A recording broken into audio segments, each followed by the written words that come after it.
हम पढ़ते हैं कि गेहूँ का पौधा होता है, ऐसे उस पे बाल आती है, तो उसको एक समझना और जब हम स्वयं देखते हैं ज़मीन में कैसे गेहूँ बोई जाती है, उगते हुए देखते हैं, उसकी बाल को देखते हैं, तो वो चीज़ हमारी प्रैक्टिकल के रूप में समझ में आती है। तो आप स्वयं इतने अच्छे तरीके से इस प्लांट टेक्नोलॉजी को पढ़ा पाई क्योंकि आप स्वयं उस चीज़ को जीती हैं, करती हैं। श्रद्धा स्वामी जी ने कपालभाति के लिए कुंडली जागरण के लिए उन्होंने कपालभाति करने प्रारंभ की थी, लेकिन जब उसके परिणाम ऐसे आए तो उन्होंने इसे षटकर्म की क्रिया को प्राणायाम में करा।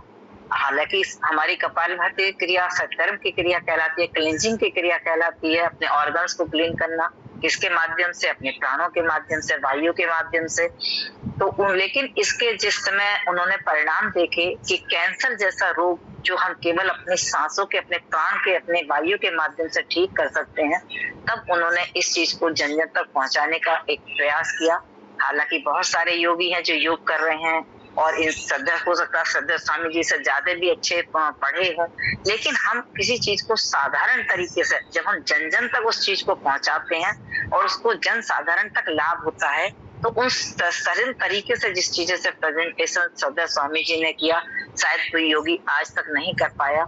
और यही कारण रहा कि योग भारत की इतनी अच्छी विधा थी और है और रहेगी भी, लेकिन उसका प्रचार प्रसार श्रद्धा स्वामी जी को एक माध्यम बना के ईश्वर ने भेजा, इस युग के लिए भगवान बना के भेजा कि आप अपने प्राणायाम को करिए। वो भी हमेशा कोई भी रोग है तो प्राणायाम पे ही सबसे पहले ध्यान देते हैं कि आप प्राणायाम करिए, आप समय बढ़ा दीजिए, आपका रोग ठीक होगा।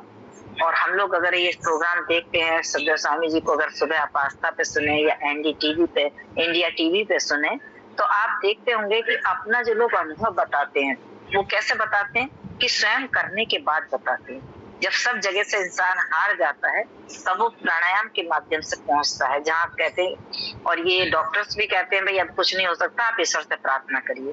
तो ईश्वर से प्रार्थना कौन कर रहा है? हमारे प्राण, हमारी आत्मा, हम स्वयं जागृत हो रहे हैं अपने सांसों के माध्यम से।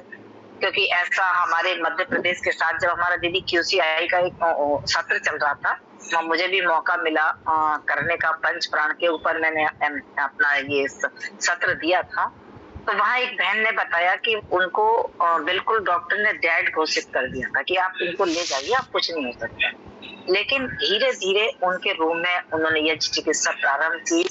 जब उन्हें थोड़ा थोड़ा सेंस आया तो उनसे ओम का उच्चारण कराया गया और इस क्रिया में उन्हें समय लगा, लेकिन वो मतलब अपने चेतना में आ गए, जो कि इतने 6 साल से वो अचेतन अवस्था में थे, कोमा में थे।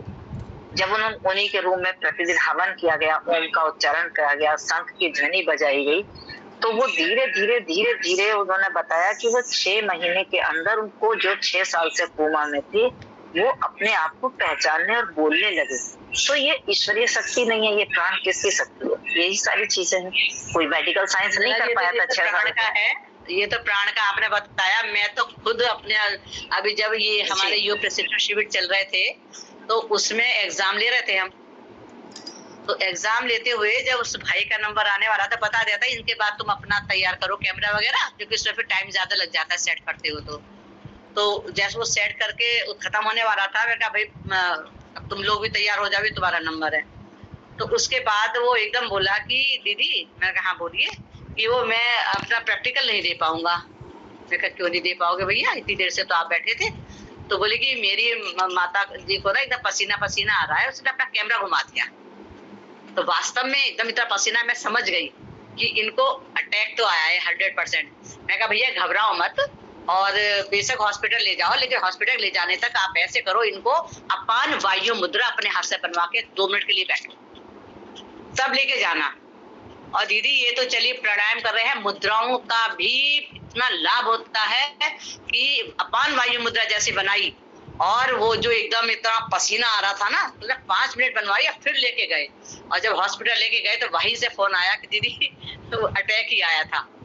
और आपने जो, क्योंकि मुद्रा क्या करती है ना, मुद्राएं हमारा जो है फर्स्ट एड का काम करती है एकदम।